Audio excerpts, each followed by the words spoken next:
pas si nous pourrons donner à cette émission une tonalité d'austérité par rapport au carême où nous sommes. En même temps, de la profondeur, oui, j'en suis certain. Avec vous, je suis certain. Et de la joie, enfin, modérez vos joies, en tous les cas. Bonjour Daniel. Bonjour. Bonjour Emmanuel. Bonjour Gérard. Frédé. Bonjour Gérard. Ça va? Au top. Bon. Beaucoup de joie. Mon éditorial. Alors, je vais parler d'une chose excessivement intéressante pour moi, en tous les cas. C'est l'autorité de la concurrence et la vie chère en Martinique. La vie chère en Martinique, on en parle depuis des années. Mais aujourd'hui, l'autorité de la concurrence a mis des chiffres sur la table. Et ça devient intéressant. 13,8%, on le savait, hein, sauf les centièmes, plus cher qu'en hexagone. 40% de plus pour l'alimentaire. OK. Rien de nouveau. Ici, ce n'est pas extraordinaire, même l'augmentation de l'écart qui a augmenté de 4 points en 12 mois, mais ça reste des fourchettes que nous connaissions. Pour le président de l'autorité, c'est un échec collectif. Alors, qui en est responsable? Pas si simple. Le rapport explique que le problème est d'abord structurel. Dieu seul sait si celui qui est sur ma droite et à votre gauche, enfin, a expliqué ça vainement, je l'aurai de s'égosiller. Maintenant, c'est l'autorité de la concurrence. Donc, ce que vous disiez, monsieur de Rênal, s'avère excessivement vrai. Bravo. 4 réalités. Une dépendance massive aux importations. Un marché trop petit, trop étroit pour créer de vraies économies d'échelle. Des coûts, l'octroi de mer. Et des coûts logistiques très élevés. Le coût logistique, c'est les frais d'approche, hangar, bateau, train, chemin de fer et tutti frutti. Un seul chiffre, les frais d'approche représentent un tiers du coût des produits importés. 3 euros un produit, mais il y a 1 euro qui est incompressible. 16 étapes entre l'hexagone et le rayon. 16, quel que soit le produit et quel que soit le cheminement. Et les marges. Surprise. C'est là que la surprise est divine, quasiment. On est laïque, pardon. La surprise est étonnante. Elles ne sont pas jugées excessives par l'autorité de la concurrence. Les marges de la grosse distribution, ce qu'on appelle les profiteurs, ne sont pas excessives. Alors ça, je le dis sans délectation, sans rien de... Ça m'avait été expliqué et réexpliqué. J'attendais qu'une autorité le dise. J'avais eu les chiffres, j'avais eu presque des éléments comptables et des bilans où ça apparaissait. Côté mesure, le bouclier qualité-prix a permis des baisses, mais attention, il peut y avoir ce qu'on appelle la péréquation, des augmentations excessives sur d'autres produits. Au final, les dispositifs sont utiles, mais totalement insuffisants, nous explique l'autorité de la concurrence. Le problème est plus profond, plus structurel, et il pose une question politique majeure: comment réduire durablement la dépendance économique de la Martinique? Le vrai problème auquel il faut s'atteler. Messieurs les élus, les gouvernements, l'État, l'État français et tout le monde, toute la cohorte de gens dont nous dépendons. Et cela n'entre pas dans les compétences de la grande distribution, ni plus des consommateurs. Alors, qui devra au moins tenter de régler ce problème essentiel qui pourrit la vie des Martiniquais? Ce problème pourrit notre vie. Et nous pourrons chanter « Merci bon Dieu, gardez comment ». Oui. Gardez comment la misère finit pour nous. Merci bon Dieu, gardez tout ça, la nature potée pour nous. La pluie tombée, maïs poussé, tout le monde qui grand goût pour aller manger. On nous danser mambo, on nous danser pétro. À ce moment-là, que ça sera réglé. Il y avait quelques tonalités fausses, mais... Non, c'était bien pour chanter ça. Jingle. Pas mal.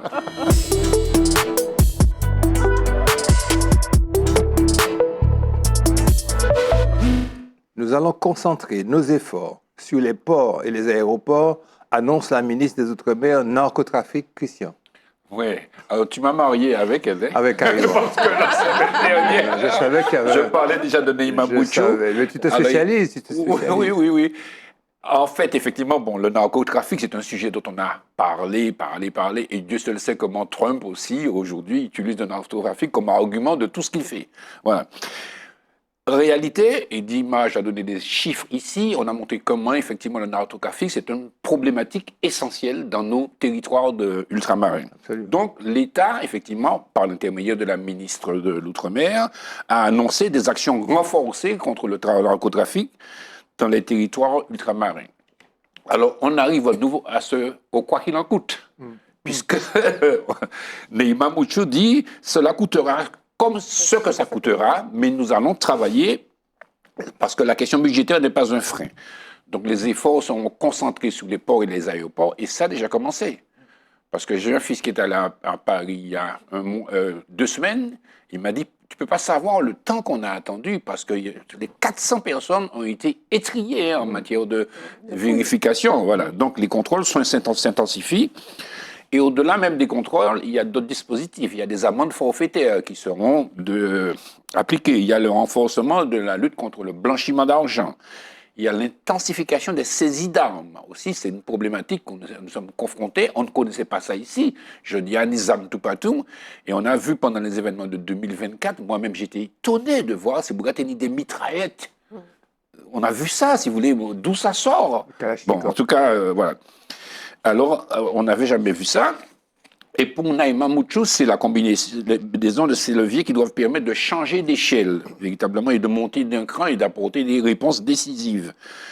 Alors, je le disais, elle va se déplacer aux Antilles après les élections municipales, avec probablement le président de la République également. Peut-être que c'est une manière de montrer, si vous voulez, l'intérêt qu'ils apportent à cette problématique. Donc, le président de la République veut, entre autres, renforcer la coopération régionale. On a déjà vu qu'avec Sainte-Lucie, il y a des dispositifs qui sont...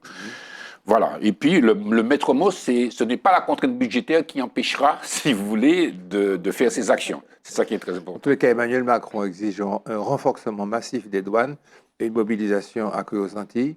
Pour changer de voie, on va donner la parole à Frédéric. Oui, simplement, j'allais dire, enfin, parce que c'est quand même du bon sens. Nous sommes une île, la drogue n'est pas produite sur place, elle arrive en France, donc forcément, ça passe soit par la mer, soit par l'aéroport. Et il faut dire aussi quand même que les policiers, ça fait des années et des années qu'ils tirent la sonnette d'alarme et qu'on ne les avait pas écoutés. Donc enfin. Absolument. Frédéric? Daniel a fait ma partie, du coup. Non, oui, c'est bien, ça facilite le travail. Donc, c'est effectivement, tu le disais, hein, une décision présidentielle, et c'est la continuité du sujet de Christian, face à une menace devenue stratégique. Je crois qu'elle l'a toujours été, elle n'a jamais été opérationnelle en tout cas. Une volonté présidentielle de, je le cite, changer d'échelle. Donc, on change d'échelle, chers amis, dans la lutte contre le narcotrafic. Alors, ça se traduit concrètement par les ports et les aéroports au cœur du dispositif de contrôle, avec des points d'entrée surcontrôlés, tu le disais Christian, un plan de douane massif contre des réseaux de plus en plus adaptables. Et dans cette action, nos Antilles sont véritablement la cible. Alors, le volet judiciaire et législatif est renforcé, ce qu'on se dit depuis quelque temps, mais qui semble, de façon presque fulgurante, être cristallisé par la volonté du président de la République. Parce que c'est ça, la volonté d'un président de la République. On peut dire ce qu'on veut quand ce sont des ministres, bien sûr qu'ils ont leur importance, surtout quand ce sont des ministres d'État. Mais je crois que quand le président de la République française prend à bras-le-corps des sujets français, eh bien, il y a une force, une légitimité qui est celle de réaffirmer l'autorité de l'État et de reprendre durablement le contrôle par des actions visibles, un petit peu en analysant finalement cette stratégie, hein, parce qu'on est en politique, on se rapproche quand même de l'échéance du mandat et on se demande, sans mauvais esprit, pourquoi ça n'a pas été peut-être entrepris plus tôt, parce qu'on est un petit peu à l'échéance. Et finalement, quelles que soient les raisons, on peut se dire que le président de la République souhaite aujourd'hui peut-être affirmer son autorité en fin de mandat. On peut également se dire qu'il veut montrer des actions concrètes et reprendre le contrôle. Tout ça n'est pas anodin en politique. Et puis installer une forme d'action durable, une forme de trace institutionnelle. Et ça va dans la logique de ce que le président Emmanuel Macron trace depuis quelques années. Il affirme vouloir une Europe plus souveraine, capable de se protéger et d'agir face aux multiples crises. Et aujourd'hui, il se présente comme l'homme fort de cette Europe et en général. Il place et il martèle dans ses discours de plus en plus la sécurité, les frontières et la lutte contre les trafics au cœur de la vision. Et en portant ces thèmes, je crois qu'il s'est peut-être positionné comme un moteur politique de cette orientation sans jamais néanmoins évoquer un quelconque poste personnel. Je suis étonné de l'inefficacité, l'inefficience de pays, un pays aussi important que la France pour résoudre un problème de politique publique. Alors, je sais que c'est complexe, que c'est puissant, mais avoir laissé ce péril du narcotrafic arriver à ce point, ça me laisse perplexe. Je ne sais pas dire que notre aurait fait mieux, de droite ou de gauche, ou du haut, ou du ciel, ou de la terre, mais je reste quand même estébécoué devant cette incapacité de gouvernance. Parce qu'ils ont sous-estimé Oui, mais c'est ça que je le dis. pouvoir Oui, des je te narcos. dis, je suis en train de te dire que le bœuf est mort et tu me dis qu'il est étranglé. Mais c'est de ça que je veux parler. Donc je reste perplexe. Il s'agit de santé publique, d'équilibre d'un pays, comme tu le disais, de ce que l'on est par rapport à l'Europe. Donc on est une sorte de ventre mou quoi, de l'Europe. Parce que tout ça, ça arrive dans toute l'Europe. C'est pas seulement la France qui est concernée. Je reste perplexe. En tous les cas, l'ASMA 97.2 mobilise la nation contre l'enfer des Sargasses. C'est Emmanuel qui va nous amener en enfer des Sargasses. Alors, bon, l'enfer des Sargasses, je pense qu'on le connaît tous bien. Ça fait 10 ans que nos côtes sont envahies d'algues sargasses avec toutes les conséquences maintenant que l'on connaît bien sur la santé des personnes, sur la détérioration des biens, sur le tourisme, sur l'activité économique, sur la pêche. Bon, on pourrait faire l'inventaire de tout ce que ça nous coûte, et l'inventaire serait très important. Je pense que ce n'est pas l'objet de cette chronique, mais c'est de se dire quels sont les acteurs associatifs qui luttent contre ce phénomène. Et moi, j'en ai repéré 2. Donc, tu m'as cité effectivement l'ASMA 97.2, qui est cette association qui mobilise sur le Robert notamment toutes les forces vives concernées pour pouvoir jouer de son influence et faire peser par sa voix des décisions gouvernementales. Et ça, c'est un travail. Alors, c'est Sylvie Bécrit qui en est la présidente, oui, et qui fait un travail très important de sensibilisation, d'alerte, de mobilisation, et qui fait plier la décision politique. Donc ça, c'est quand même un rôle important. Et j'ai voulu en choisir une autre qui choisit le contre-pied de l'action pour montrer qu'en fait, pour mener le juste combat contre ce phénomène, il y a la force du verbe, ça c'est l'ASMA, et puis il y a la force du geste. Et c'est une autre association qui est moins connue, qui s'appelle OSP, qui est Objectif Santé Publique, qui est en réalité une association privée qui n'a eu aucune subvention publique et qui a mobilisé des fonds privés pour pouvoir inventer le principe des barrages. Il faut savoir que c'est une invention martiniquaise, associative, sans fonds, qui a pu mettre au point ces barrages maintenant qui fonctionnent aujourd'hui en Martinique, qui a breveté les bouées de ces barrages, qui sont des brevets industriels, et qui a aujourd'hui mis au point des systèmes de barrages qui sont parfaitement au point. Alors, leurs filets sont principalement sur le François, une partie du Robert et sur le Vauclin. Et ce travail de recherche-développement qui est mené est à la disposition de tous ceux qui en font la demande, bien évidemment. Les Guadeloupéens aujourd'hui utilisent ces filets, les îles du Nord utilisent ces filets, et c'est un travail qui a été fait un peu dans l'ombre, mais en partenariat avec les autorités publiques pour pouvoir faire évoluer les équipements, pour pouvoir... Et moi, je trouve que c'est intéressant de mettre en parallèle ces deux modes d'action entre le verbe et le geste, parce que c'est comme ça qu'on va y arriver. Et il faut, je crois, valoriser toutes ces initiatives, d'où qu'elles viennent, parce que c'est un combat de tous les instants. Et donc, c'est important d'alerter l'opinion publique, c'est important d'alerter nos gouvernants, mais c'est important aussi de se dire, je ne vais pas attendre que ça soit fait par l'autorité nationale ou l'autorité publique. Si je peux faire, je fais. Je prends le risque de faire, c'est ce qu'a fait donc OSP, et c'est peut-être malgré tout pour ça qu'on arrive à des solutions qui ne sont pas parfaites, parce qu'on est loin d'avoir réglé le problème, mais on a quand même innové, inventé, et on ne le dit pas assez, ce dispositif Ce protocole de barrage en mer, avec des dispositifs inventés localement, le principe de mettre sur barge, de faire sécher et de faire couler en haute mer, quand c'est sec, ça coule. Voilà, tout ça, c'est un protocole inventé et mis au point par OSP et ses partenaires.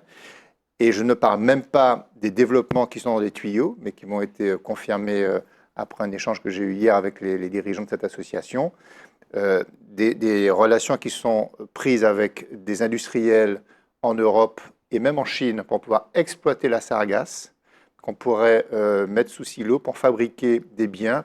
Par exemple, je vous donne un exemple qui est tout à fait réel, c'est fabriquer des cercueils biodégradables à base de sargasse.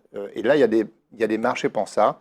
Et je pense que si on pouvait donner un petit coup de pouce à cette association pour que ce genre de filière d'exploitation puisse aboutir, ce serait une bonne chose. Voilà, donc grand coup de chapeau à ces deux associations, l'ASMA 97.2 et OSP. Oui, vous savez comme je suis taquin, mais est-ce qu'on t'est dans la sargasse ça t'égale? Oui, c'est fini. Oui, non. Jingle, société.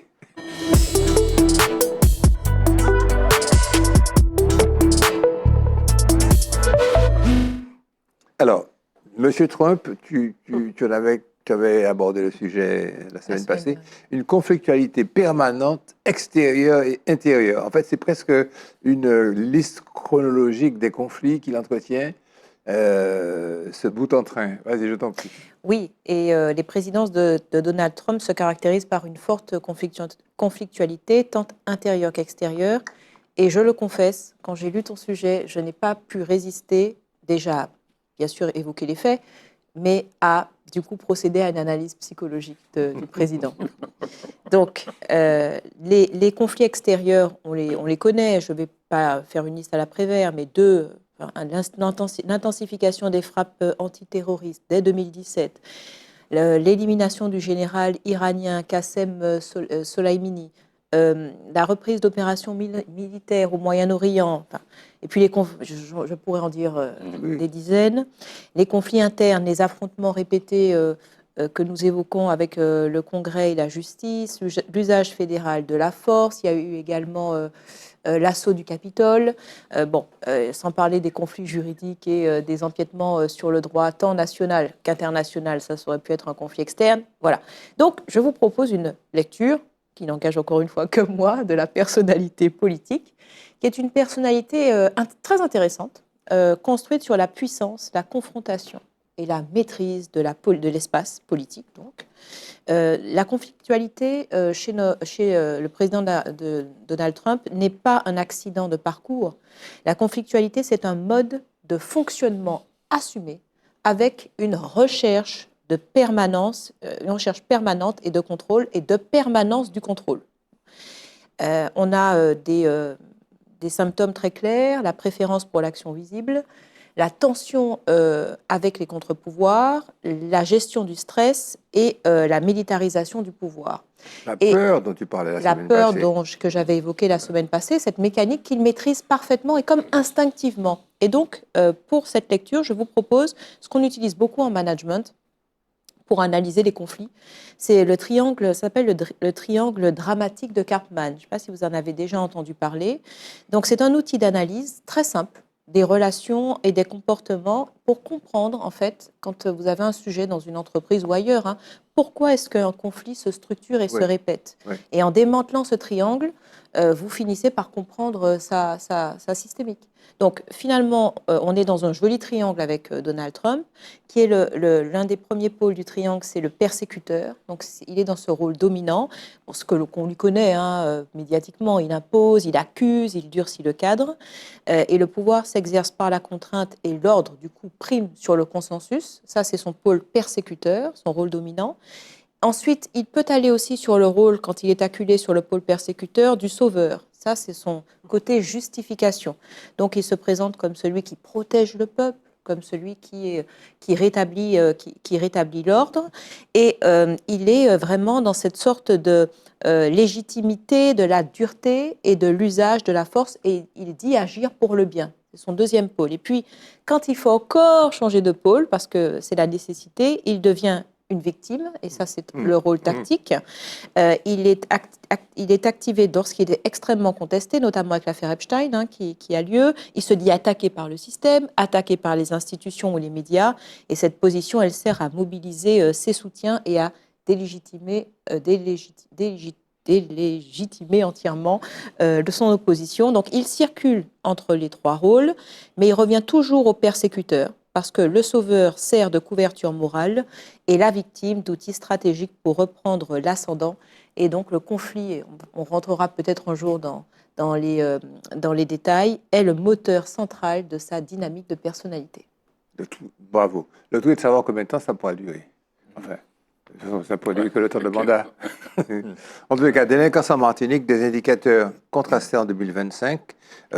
C'est Emmanuel qui va nous parler de ce bilan de mi-teinte. Oui, c'est un peu dans le prolongement des deux premières chroniques de cette émission, puisqu'on là on parle on fait l'état des lieux sur la situation de la délinquance en Martinique en 2025. Les chiffres sont sortis, ils ne sont pas bons. Alors il y a plusieurs aspects. Il y a d'abord la délinquance qui s'exprime à travers les actes de violence envers les personnes, et ça, ce chiffre a explosé. 40 homicides. Dont 85% par arme à feu. On n'avait jamais atteint de tels scores, donc on est là dans des chiffres extrêmement inquiétants. On a également les intentions de tuer qui ont augmenté de manière très sensible également, donc il y a vraiment un moteur de violence, et les observateurs qui regardent ça nous disent tous la violence existe. Mais la grande caractéristique, c'est la montée en intensité de la violence. Ouais. C'est-à-dire qu'il y a une espèce de rapport aux gestes violents totalement débridé, qu'on n'a pas connu. Le bras n'est plus retenu, ouais, comme il pouvait l'être par le passé. Il y a une façon de passer à l'acte qui est ultra rapide et dans des gestes d'une violence extrême. Donc ça, c'est cette violence de haute intensité est un élément qui marque le rapport de la délinquance à la Martinique.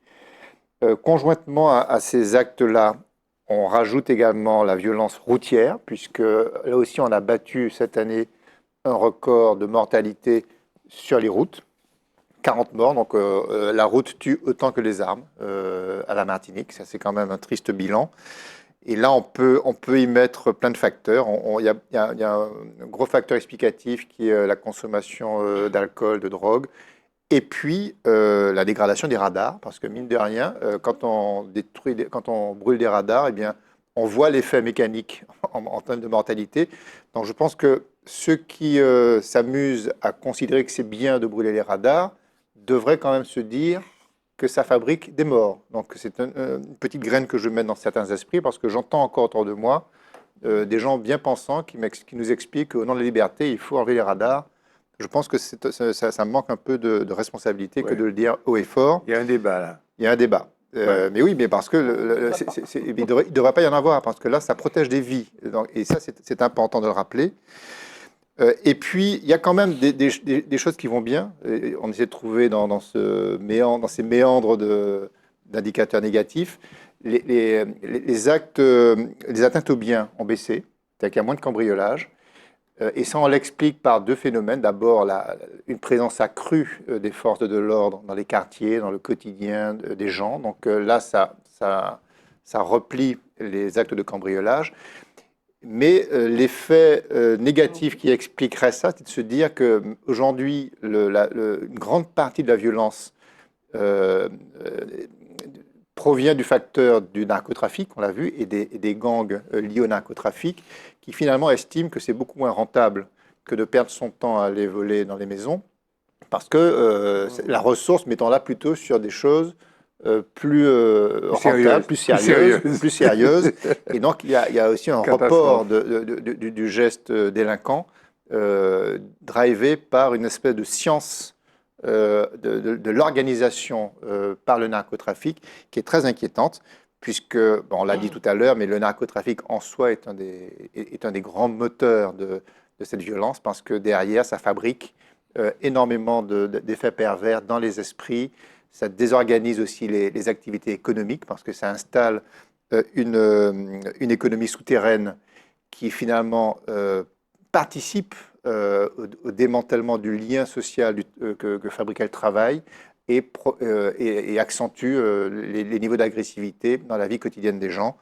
Donc voilà, et quand on entend en effet que le président de la République a décidé de faire de la lutte contre le narcotrafic une priorité nationale chez nous, je pense qu'on ne peut que s'en réjouir. Et puis pour terminer absolument le propos, c'est de dire ce combat-là, il faut le mener. Tu disais en introduction effectivement qu'on pourrait s'interroger sur les insuffisances de l'État. L'État, c'est son rôle, le rôle régalien, mais ce combat-là, il faut accepter l'idée que c'est un rôle collectif. Il faut que nos élus se mettent derrière l'État et il faut que les citoyens se mettent derrière les élus et l'État. Il faut qu'on s'aligne sur la même volonté de régler le problème collectivement, parce que ce n'est pas en disant il fait mal son boulot et puis nous on continue de ne pas soutenir qu'on va s'en sortir. Il y a une nécessité de faire un collet tête, collet épaules, tous pour lutter contre la violence et contre la délinquance. 39 millions d'euros pour sécuriser l'eau potable. Il s'agit de la Guadeloupe. Un enjeu majeur de service public, une priorisation progressive des secteurs les plus fragilisés. Notre spécialiste de l'eau, singulièrement en Guadeloupe, Daniel Marceline, va vous développer ce sujet. Alors, ce fut une spécialité, parce que c'est vrai que pendant une période, il a été question souvent de traiter dans cette émission la question de la Guadeloupe. Rappelez-vous, souvenez-vous, c'était il y a 3-4 ans, mais c'était vraiment récurrent. On entendait les gens, c'était des coupures d'eau qui duraient mais des semaines, voire des mois. Il y avait des tours d'eau, donc la situation était dramatique, tellement dramatique que, rappelons-le, la compétence de l'eau, c'est une compétence qui était d'abord communale et ensuite qui était des EPCI, pour beaucoup, partagée un peu avec les communes. Tant et si bien en Guadeloupe que la situation était telle qu'il y a une loi qui a été prise en 2021 pour créer un syndicat pour gérer les questions d'eau et d'assainissement. Donc en 2021, il y a ce syndicat qui est créé. Et il a pour mission, pour objectif d'améliorer la situation. Sauf que ce syndicat part avec, dès le départ, un certain nombre de handicaps, notamment les dettes financières des précédentes institutions, une situation catastrophique sur le terrain en ce qui concerne les canalisations, une situation concernant le recouvrement des factures d'eau qui est aussi catastrophique, un problème dont on n'a pas beaucoup parlé, mais qui est un problème de gouvernance au sein même de ce syndicat qui est créé, parce que même si lui, il regroupe la compétence, mais en son sein, il y a les communes et les représentants de PCI, et il y a une question de gouvernance qui a des luttes de pouvoir, en fait. Et donc, la situation, si elle s'est améliorée, elle reste absolument préoccupante. D'où la décision dont tu viens de parler. C'est une décision du département de la Guadeloupe qui décide, comme tu dis, de voter un financement de 27 millions d'euros. Or, nous ne sommes pas du tout dans la compétence du département pour ce faire. Et l'objectif de ce financement, il y a tout de suite 6 millions qui sont alloués pour pouvoir faire la détection, le dépistage et le diagnostic des canalisations à remplacer. Et puis, on commence par des travaux urgents, tant et si bien qu'il y a une commune où les travaux ont déjà commencé. Et l'objectif, c'est de faire en sorte qu'il y ait 42 km de canalisation qui soient complètement remplacés. Et là, c'est peut-être ce qui est nouveau, on n'est pas dans de la réparation, on est en train de concevoir un nouveau réseau. Et après, on va déconnecter les anciens réseaux pour pouvoir permettre aux nouveaux de fonctionner. Parce que ce qui se passait à l'heure actuelle avec les cas, c'est qu'on répare un bout, et puis 10 mètres après, la semaine d'après, là, c'est une vue d'ensemble, avec les 6 millions pour la détection et après la réparation. Donc, on a le sentiment que le problème est pris différemment, mais il n'empêche que cette somme, on peut se poser la question, cette somme qui n'est pas de la compétence du Conseil général, elle aurait pu peut-être être allouée à autre chose, mais la volonté politique, et en fait on arrive là, c'est que le département prend conscience de la, je dirais, de la souffrance de la population de la Guadeloupe et prend cette décision politique de mettre des fonds à disposition. Il resterait, me semble-t-il, à peut-être auditer le fonctionnement du syndicat pour savoir pourquoi on est obligé d'en arriver quand même là, 4 ans après sa création. On va faire un jingle et puis tu reprendras la parole après. Mais si tu veux. Jingle.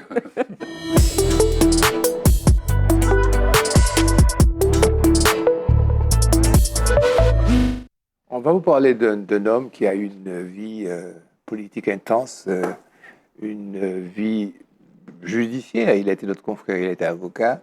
Il a été aussi un homme de littérature extraordinaire. Et j'ai tellement envie de faire le sujet, mais je te le laisse à regret. Vas-y, Daniel. Mais tu sais, un jour, hein, je suis volontiers, je pourrais te laisser la rubrique. Et tu me corrigeras après. Tu me corrigeras.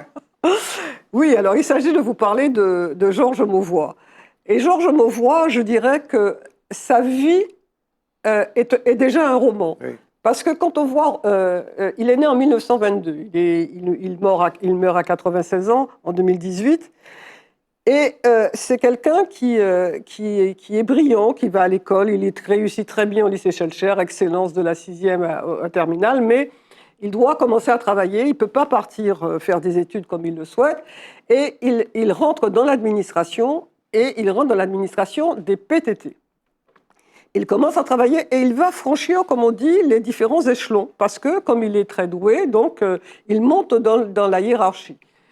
Et Georges Mauvois, en 1945, va adhérer au Parti communiste. Et il sera un militant communiste actif.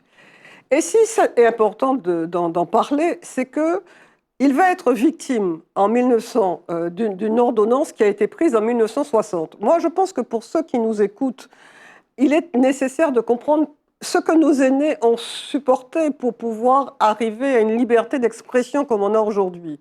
En 1960, le Premier ministre de l'époque, Michel Debré, prend une ordonnance qui donne pouvoir au préfet de pouvoir dire à un fonctionnaire dont on considère que ses idées sont dangereuses pour l'État, incroyable, et de dire partez, vous devez partir. Vous quittez. Bannissement. Il n'y a pas de procédure, il n'y a rien, vous devez partir. Et si vous ne partez pas, vous êtes révoqué. On demande à votre administration de tutelle de vous révoquer. Donc il y a 4 communistes qui sont Georges Mauvois, Walter Guiteau, Armand Nicolas et Guy Dufont, qui sont tous les deux victimes de cette ordonnance, à qui on dit de partir et qui refusent de partir, et donc ils sont révoqués de leurs fonctions. Et donc, du jour au lendemain, cet homme qui a une famille se retrouve sans profession. Que va-t-il faire? Il va se lancer dans l'élevage de volailles. Poule. Et en 3 ans, il va avoir un élevage de 2000 volailles. Tous les jeudis, il prend sa camionnette et il va livrer 200 poulets aux commerçants. Et puis, il décide de changer. Bien lui en prend parce qu'il y a un cyclone qui passe. Et heureusement qu'il avait pu vendre les poules parce que toutes les cages sont emportées par le cyclone. Et il se reconvertit dans le miel. Et il fabrique du miel qui est réputé, qui est connu. Et puis, il décide, il a fait l'entreprise, il veut devenir avocat. Donc, il s'inscrit à Visiose, il passe son diplôme et il rentre au barreau. Il rentre au barreau de Martinique et il va travailler avec Georges Gracian, qui est son collègue communiste. Son camarade communiste. Et au barreau, nous l'avons connu, oui, comme dit Gérard. Délicieux. C'était un homme, mais vraiment, il ne parlait pas fort.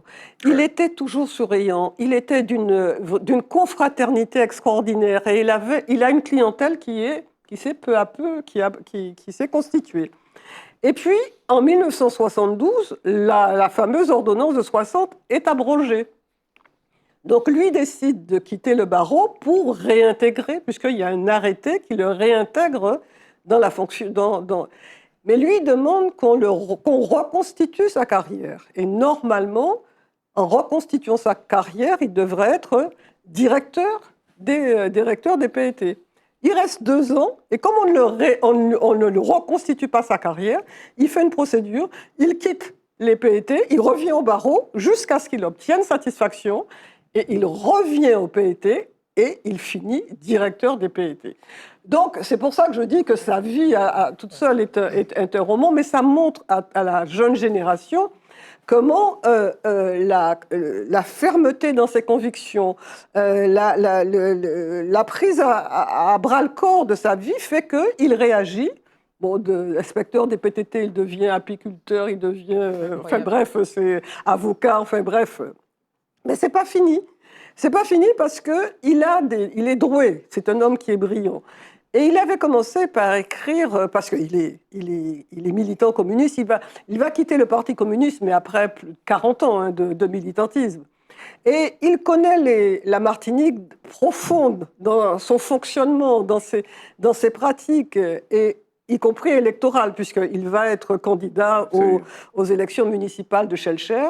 Et il va commencer par écrire en faisant des pièces de théâtre, notamment une pièce qui s'appelle Agénor Kakoul, qui raconte la corruption dans une mairie. Il va écrire Manchomil. Ce sont des pièces qui sont jouées jusqu'à il n'y a pas longtemps, ce sont des pièces qui sont encore jouées. Donc il y a le théâtre. Mais il va également écrire des romans, il va écrire un roman, et il va écrire des récits, c'est-à-dire qu'il va se lancer dans des biographies. Alors il va faire la sienne, déjà, qui s'appelle Monologue d'un Feuillalais, et qui raconte sa vie avec toutes ses péripéties. Mais il va écrire aussi des biographies. Il va écrire la biographie de Georges Gracian, donc communiste, de Victor Schellcher, d'Henri Lémery, de Victor Sévère. Et il va écrire une monographie sur Schellcher. Donc c'est un homme qui a en plus un genre, il aborde tous les genres littéraires, théâtre, récits, romans, biographies. Et la dernière pièce, ça s'appellera Le Meurisier, qui est une histoire délicieuse qu'il a connue à la fin de sa vie, où il était dans l'institution. Et c'est un homme que tous ceux qui ont rencontré étaient vraiment, le mot gentillesse n'est pas suffisant pour le décrire. Et il était ouvert, il vous écoutait, il partageait avec vous. Il avait une expérience, il avait une culture qui était extraordinaire. Donc je pense que non seulement on lui doit beaucoup dans notre histoire politique, mais c'est également un homme qui, pour la littérature, a beaucoup apporté, qu'on a intérêt à profiter des quelques jours de vacances qui restent pour le lire.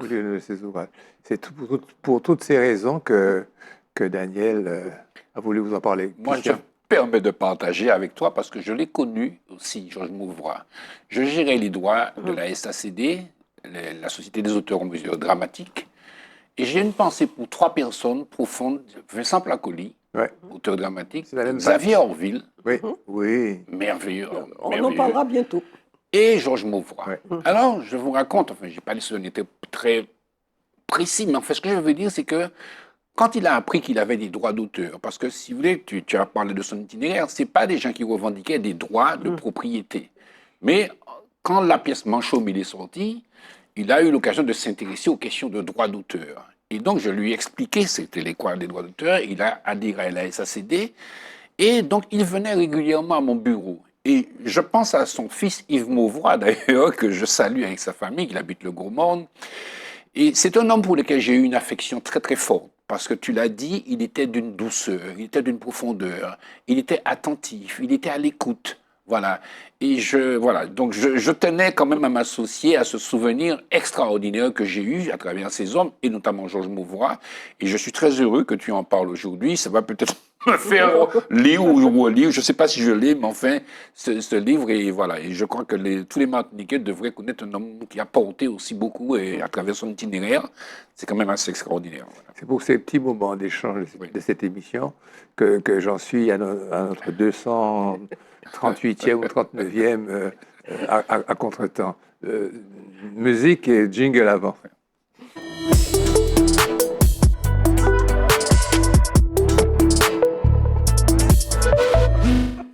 Haïti chérie, chers amis, il y a 2 semaines, 3 semaines, j'avais fait un premier regard sur Haïti. j'ai parlé d'un certain nombre d'Haïtiens et de voir comment effectivement la musique haïtienne depuis le rara s'est développée, les merengues haïtiens, voilà.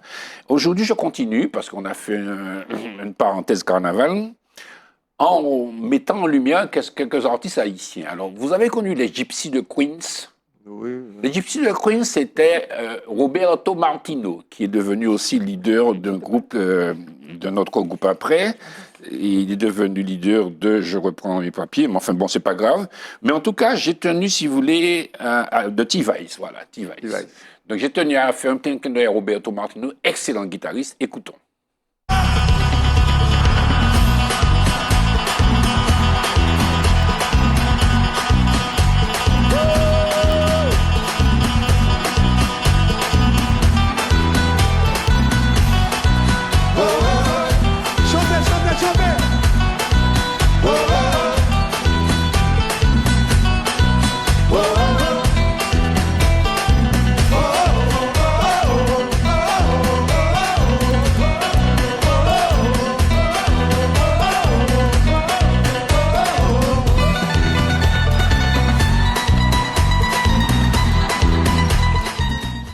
Roberto Martino, les Gypsies, T-Vice, ça nous a fait... Et vous vous rappelez au moment où on dansait Pingouin? Oui. On a dansé Pingouin, on avait ça. Tu n'as pas reconnu ça, toi? Tu es encore Non, mais tu me rends nostalgique. Voilà, alors un deuxième artiste, c'est Coupé Cloué. Ah oui. Alors, juste avant de commencer, vous savez, à un moment donné, j'étais étudiant en France et on fréquentait Guy Conquête, qui est un artiste guadeloupéen, et qui vivait en France et qui est allé faire un tour en Guadeloupe. Et là, il vit en Guadeloupe parce qu'il avait vu Coupé Cloué. Il dit, « Ok, c'est là, bon, tellement... Les finis coupé, il a cloué.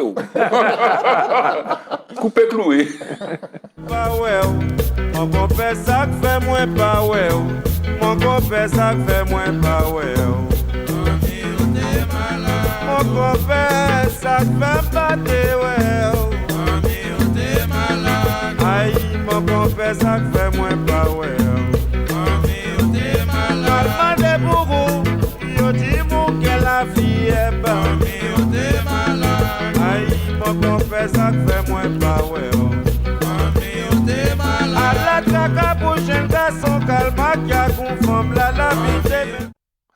Alors, quelques informations. Son nom, c'est Jean Gessner Henry, Coupé Cloué. Il est né à Léogane en 1925. Il est décédé en 1998. Il était chanteur, guitariste et footballeur. Wow. Il était défenseur. Ouais. Et le nom Coupé Cloué vient de sa situation de footballeur. Parce que l'autre cas passé, il était qu'à couper, il était qu'à clouer. Voilà, en fait, c'est ça. Voilà. Il a créé son. Vous avez entendu la musique, c'est un compas mamba. C'est pas un compas direct, c'est compas mamba. Vous voyez, c'est ça, c'est particulier. Ouais. Il a fait Femme Coloquette, il a fait Mian Mian. Ah voilà, oui, et c'est un icône culturel haïtien. Alors, on va passer à. Je vous en avais parlé la dernière fois, Sugar Combo avec l'Hélène Chérie, qui a été un succès extraordinaire. Oui, ça aussi, c'est bon. L'Hélène Chérie, l'Hélène Chérie, l'Hélène Chérie, l'Hélène Chérie, l'Hélène Chérie, l'Hélène Chérie, dans New York City, l'Hélène Chérie, on va crier pour pas écrire par yo, l'Hélène Chérie, yo dis dans New York, au qu'il fait tu, l'Hélène Chérie, que maman, que papa, que tu sais, que ma tante, que cousine, que neveu, l'Hélène Chérie.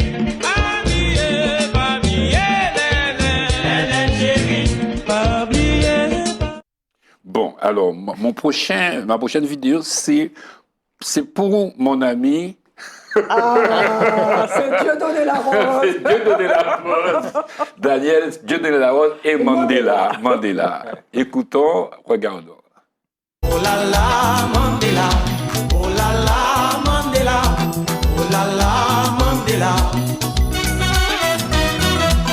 Oh là là, Mandela. Oh là là, Mandela. Oh là là, Mandela. Nous pensons maltraiter, particulièrement Mandela, qui souffre depuis tout ce temps-là, où sont passées les Nations Unies, qui se disent toujours libératrices.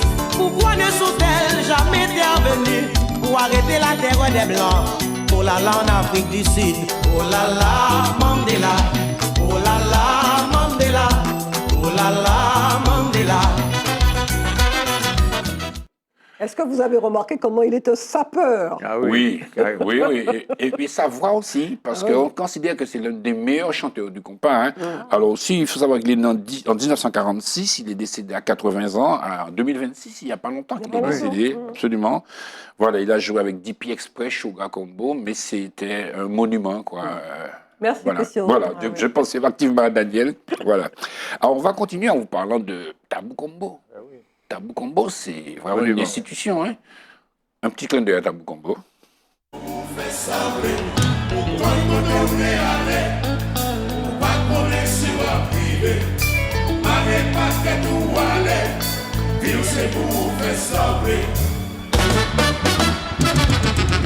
Mes amis, bonne nouvelle pour nous, pour tout le monde qui comprend dans la vie.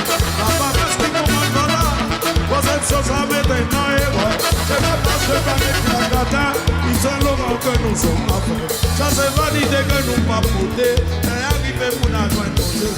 Nous passons là, nous monde là. Papa, vous êtes président, papa, voilà. Vous devez faire le même métier, ça nous passe à fond pyramide. Tout le monde sous la base et puis dit, bon Dieu, c'est même mission à nous vivre. C'est pas parce que nous vivons dans l'autre race, pour nous passer de la vie dans l'autre. Faire nous voulons pas de vérité. C'est puissant. Ah ouais. Hein. Ah ouais. Et moi, ce qui me frappe, c'est quand même la longévité de ces groupes, hein, parce Exactement. que ça nous parle, mais ça parle aussi à Frédéric. Ah oui, surtout Tabou Combo. Ils ont fêté leurs 50 ans l'an dernier, je crois, au Zénith à Paris. Donc c'est vrai, c'est puissant. Hein. Peut-être une anecdote aussi, si vous voulez. Il fut un temps, il y avait un directeur du travail qui s'appelait M. Béotol, qui avait proposé de limiter l'influence des groupes haïtiens. Puisque vous savez, depuis dans le temps, Fernand Donatien chantait « Haïtiens, colonisez-nous ». Voilà, il y a tout ça. Hein. Bon. Quand on regarde, si vous voulez, de manière plus large, on voit les concurrences entre les répertoires, on voit voilà, les stratégies de vendre sa musique, et les Haïtiens ont toujours été très forts. Et quand M. Béotol avait pris cette orientation un petit peu sollicitée par quelques syndicats d'artistes, il y a eu des gens qui ont fait une pétition pour demander que Tabou Combo vienne pendant le carnaval, quoi. Donc c'était assez... C'est automatique. Voilà, c'est ça. Bon, mais Tabou Combo, c'est vrai que c'était quelque chose d'extraordinaire. Enfin, ça l'est toujours. Hein.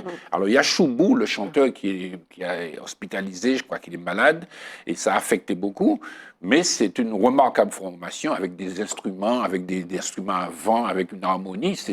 Et puis, c'est le circuit New York, États-Unis, voilà... aux Antilles, France et tout. Donc, ils ont ouvert un espace extraordinaire pour la musique haïtienne. On va terminer par Dadou Pasquet. Dadou Pasquet, guitariste merveilleux, qui nous a laissé il y a quelque temps aussi. Et Magnum Band, qui a révolutionné aussi la musique avec les Frères des Gens, avec tout ça. Parce que quand on fait l'inventaire, effectivement, de la présence de la musique haïtienne chez nous, c'est quelque chose de phénoménal, de colossal. Donc, on va écouter Dadou Pasquet et le Magnum Band.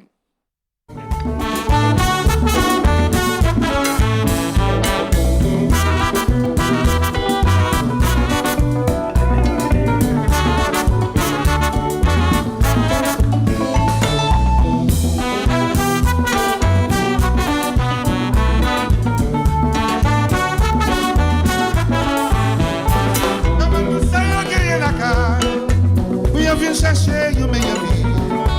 Now you arrive, c'est la prison, you mette yo.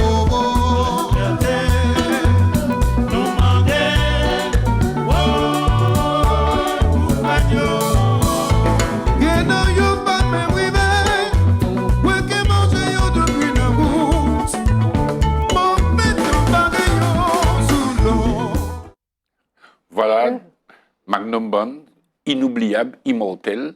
Il y a beaucoup d'Antillais qui ont un souvenir à Haïti, et cette musique aussi fonctionne énormément. Comme tu dis, elle est intemporelle, elle anime les bals, elle anime les déjeuners dansants, elle anime le carnaval. Donc voilà, et puis Haïti, ça restera toujours un peuple qui est lié à notre histoire, francophone, créolophone, imaginatif. On parlait de peinture, la peinture haïtienne, la littérature haïtienne. La musique haïtienne, c'est véritablement un pays qui a porté une contribution culturelle, esthétique, imaginative, extraordinaire dans la Caraïbe. Et Voilà. Nous avons terminé cette émission en beauté, Ah oui, tout comme à fait. d'habitude. Moi, je pensais aux auditrices, aux auditeurs qui regardent l'émission, qui ne vont peut-être pas regarder le début de l'émission et qui sont là en train de danser devant l'écran. Grâce à Ben, on essaie de faire au mieux maestro. parce qu'il faut toujours trouver des choses un peu originales pour pouvoir intéresser ceux qui nous regardent et qui nous écoutent. Et ça fait partie de notre patrimoine aussi. Oui, tout à fait, absolument. Et ça fait partie du travail d'à contre-temps de faire cette démonstration que le monde actuel repose sur Alors, un on peut monde s'interroger antérieur. sur la musique haïtienne d'aujourd'hui, parce que vous savez, vous avez vu le portoricain là qui est aux États-Unis, comment il s'appelle là? Bad Bunny. Voilà. On voit qu'au départ, sa musique n'est pas traditionnellement portoricaine. Elle est dans les vibes d'aujourd'hui, si je peux dire.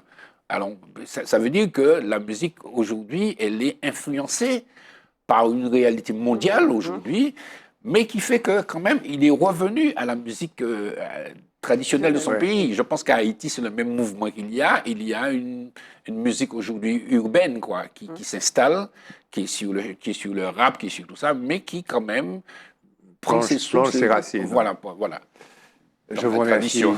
de nous avoir accompagnés, les auditeurs et moi, dans cette entreprise périleuse qui est l'émission à contre-temps. Je vous donne rendez-vous la semaine prochaine. Plaisir. Et je vous remercie. Il le faut, mais de façon très solennelle, je remercie Zitata de nous permettre de labourer les pensées, labourer la Martinique. Et j'espère que ceux qui décident nous écoutent. À bientôt.